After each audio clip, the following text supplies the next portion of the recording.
Welcome to the Zen Studies podcast. I'm Domio Burke.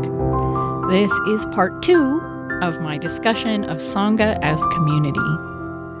Please be sure to listen to part 1 for my introduction to this topic and my thoughts on why people need community and the various ways Sanghas can provide a third place. Is it the role of Sanghas to provide community? Maybe, maybe not. Some Dharma centers, depending on their Buddhist lineage tradition, their guiding teachers, and the views of their senior Sangha members, choose to prioritize traditional study and practice, and are likely to see community as a nice byproduct of their efforts.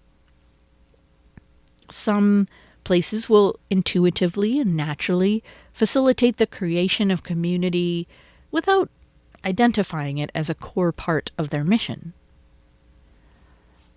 I would love to see more Dharma centers and temples consciously commit themselves to cultivating the community aspect of Sangha.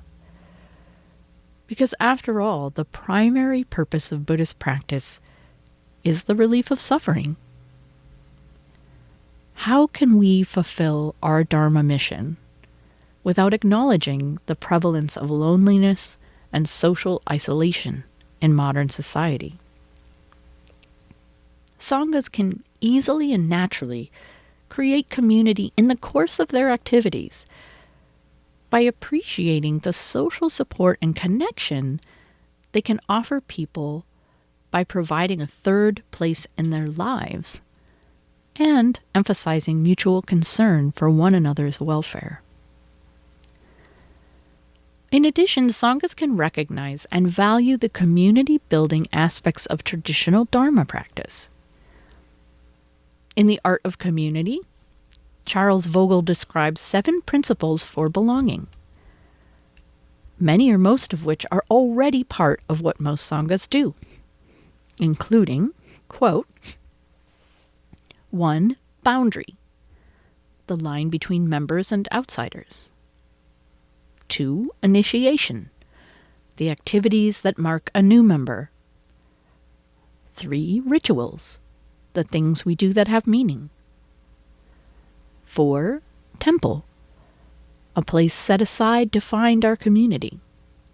5. Stories, what we share that allows others and ourselves to know our values.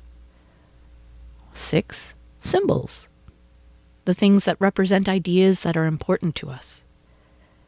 7. Inner rings, a path to grow as we participate. End quote. Clearly, most Buddhist communities involve ritual, temple, stories in the form of our Dharma teachings, and symbols. However, many practitioners, I think, engage these things just because they're part of the lineage tradition or because they're intuitively drawn to them, without giving much thought to how participating in them with others builds strong social connections. I mean, there is a reason our Dharma ancestors created our forms of practice and why those forms have persisted through time. Boundary and initiation may sound unfriendly, and inner rings may sound like fodder for the ego, but the value of these principles simply reflect human nature. If you've been a dedicated member of a group for years, but your presence and participation aren't recognized or valued any more than someone who walks through the door for the first time, it's likely to give you a sense that the community doesn't care about you as an individual or appreciate the investments you have made in it. It is possible to create a warm, fully human community within a Sangha without compromising the quality and depth of our Dharma practice. It's bound to be a bit noisier, messier, and worldly life-focused than a monastic training setting or silent retreat, But any drawbacks of these qualities are well balanced with benefits. Such benefits include a more welcoming practice space, increased trust and ease among Sangha members, a higher degree of integration between formal Dharma practice and people's everyday lives, connection and healing for practitioners suffering from loneliness, social isolation, and trauma, and a resilient community that can come together to face difficulties. A vision for my Sangha. So right now, my Sangha is in the process of purchasing a large home that we hope will serve as a Zen center as well as a parsonage residence for me and my husband. Now, there are many practical things that still need to fall into place for this to become a reality, including fundraising, applying for a conditional use permit to operate a religious institution in a residential zone, and replacing the roof, but we are feeling hopeful. And if you happen to feel moved to donate or pledge to our capital fund, or just want to see pictures of the property we are looking at, visit brightwayzen.org or look for the Brightway Zen link on the podcast website. When I close my eyes and imagine what my Sangha can create together once we have a place of our own, what I see is my dream come true. Dharma centers come in many shapes and sizes, and all of them have their place when it comes to supporting people. But from the beginning of my vocation as a Zen priest, I've been drawn to a particular vision. The residential scale Zen center, nestled in a neighborhood, functioning as a hub of community activity throughout the week. In addition to the main practice events of the week, I envision a handful of people gathering for early morning meditation and chanting and breakfast. Cohort groups within the Sangha gathering at various times, being able to offer space for a Dharma-based recovery group, Sangha members coming to spend a night or two when they're in town or want to have a short retreat, members having a sense of ownership of the place, helping to care for it, beautify it, and contribute to it, and feeling free to come and meditate, study, or volunteer throughout the week. Choosing a residential scale place instead of an institutional space, or waiting until we can afford something bigger, is deliberate. It will naturally limit the size of the Sangha. And this isn't meant to exclude anyone, but hopefully will keep the community at a modest size so everyone has a chance of knowing everyone else. The biological anthropologist and evolutionary psychologist Robin Dunbar proposed in the 1990s that the ideal size of a human social group is around 150, based on his research into the relationship between primate brain size and the average social group size. There have been a widely varying range of ideal group size numbers proposed by others through the years, but clearly there is, as Dunbar proposed, a, quote, cognitive limit to the number of individuals with whom any one person can maintain stable relationships, end quote. To aim at a modest size means prioritizing intimacy over trying to make the Dharma available to a maximum number of people. And the latter can be a noble goal. It's just not one I feel called to fulfill. I feel more inspired to create a third place kind of Zen center. And it's not surprising that those who have been attracted to practicing with me feel similarly inspired. Already in our rented location, my Sangha is a warm and happy community. That doesn't mean, of course, there are no interpersonal issues or that everyone feels blissful all the time. But despite the inevitable imperfections and challenges found within any social group, The vast majority of my Sangha members, when asked why they attend, will rank the community as being at least as important as the teacher, the teachings, or formal practice, if not more important. What's essential about this is that people value community as a context and support for practice, not instead of practice. Honestly, if someone happened along who was just looking to hang out with people, they probably wouldn't stick around long. The Sangha is still focused on practice, including long periods of silent meditation and retreats and ethical behavior and ritual and ceremony, sometimes studying obscure Dharma teachings. You'd have to be pretty selective to only show up to the fun stuff. My vision for a Zen center can be summed up as a core of deep traditional practice held within a welcoming, inclusive, compassionate, supportive social community. Few things, to me, describe the character of such a community as well as the song Where Everybody Knows Your Name, which you may recall as the theme song to Cheers, the American 80s sitcom about a steady cast of characters who regularly congregate at a bar in Boston. The song is written by Gary Portnoy and Judy Hart Angelo, and it may have corny connotations for those of us who grew up watching Cheers, but the sentiments of the song ring deeply and poignantly true to me. Here's a sweet rendition by Clinton Hill, an acoustic guitarist I found on YouTube.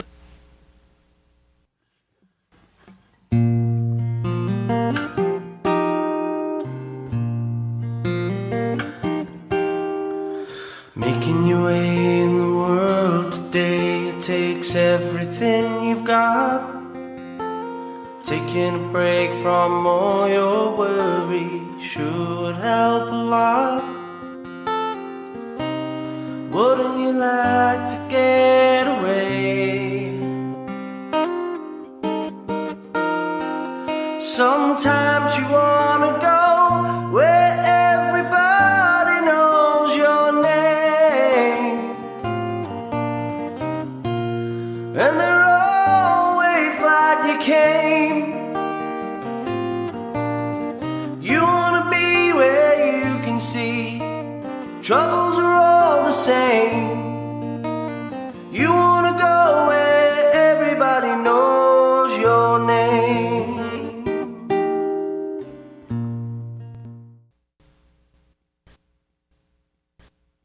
The relationship between our physical third place and our online Sangha members. With all this talk of community building and a physical third space, I need to address how it relates to our online Sangha, which at Brightway Zen we call our cloud Sangha. People who don't live near the physical temple, which is in a suburb of Portland, Oregon, on the west coast of the US, but people who participate with us via Zoom. As I described in episode 206, Dirt Zendo, Cloud Zendo, One Sangha, Buddhist community in the digital age, Brightway Zen is committed to facilitating as full a Sangha experience for people in our cloud Sangha as possible. Our meetings are fully hybrid, and cloud participants can be seen and heard. They ask as many questions as people in our dirt or physical Zendo. They often lead chants or give talks. Half of our pledging members and nearly half of our board of directors are non-local cloud participants. So when our Sangha included a goal to purchase a home of our own in our most recent strategic plan, I expected at least some cloud members to object, or at least for them to be unsupportive or disinterested. After all, purchasing a place involves a lot of time and energy and money, and how will it benefit them? It doesn't matter to the Cloud Sangha where we are when we host our Zoom meetings, does it? But I was surprised that the Cloud Sangha was every bit as enthused as the local people about getting a place of our own. They appreciated the benefit to the Sangha as a whole and loved the idea of having a home, a third place, even if they might never be able to visit it in person. So Charles Vogel, once again, from The Art of Community, addresses how online communities are enhanced by occasional in-person activities and even by having a physical space. Quote, "A well-built and well-managed online community can be great, but even at its best, it still doesn't provide the same high level of connection and feeling of belonging as meeting offline can. I," that is Charles Vogel, "discussed this with Stu McLaren, who founded Wishlist, which powers over 42,000 online membership sites. He also coaches many companies on building online communities. Even he believes that the most powerful thing an online community can do is create offline friendships. He encourages every community to create at least one annual offline event that members can join. He also understands the power of inviting individuals to a temple where they can meet their community and share stories, learn from one another, and celebrate successes." End quote. Sometimes Brightway Zen Sangha members come to visit the Dirt Zendo, who have thus far only practiced with us in the cloud. We avoid saying that we are now interacting with them face-to-face or in person, because both of those terms can describe the surprisingly intimate interactions we've already had with them via Zoom. Instead, we say they are appearing in 3D or getting dirty for the first time. Unabashed joy and delight are expressed as people go over to hug a new arrival we've previously only seen in a box on a computer screen.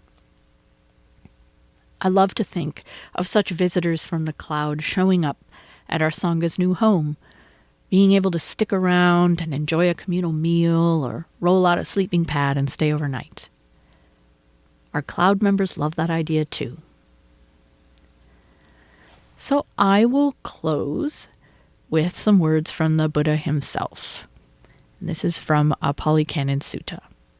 Quote, "Venerable Ananda went to the Blessed One, and on arrival, having bowed down to the Blessed One, sat to one side. As he was sitting there, Venerable Ananda said to the Blessed One, 'This is half of the holy life, Lord. Admirable friendship, admirable companionship, admirable camaraderie.' The Buddha replied, 'Don't say that, Ananda. Don't say that. Admirable friendship, admirable companionship, admirable camaraderie is actually the whole of the holy life. When a monk has admirable people as friends, companions, and comrades, he can be expected to develop and pursue the Noble Eightfold Path.'" End quote.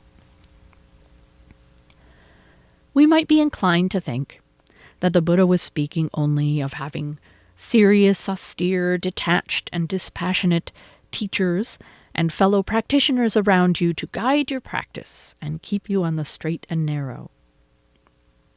It's true that he specified you ought to seek admirable friendship as opposed to relationships with people who discourage or mislead you.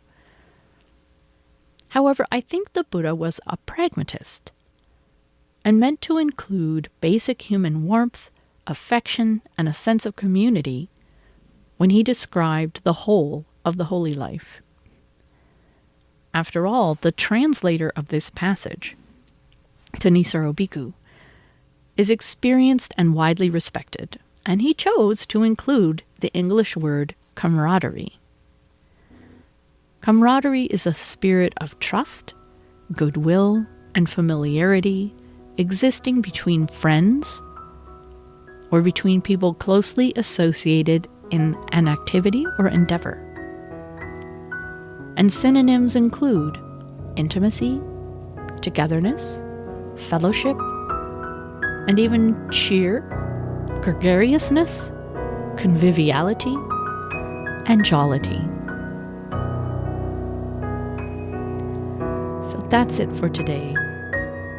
I will be back with a new episode. I hope you'll tune in. Thanks for listening.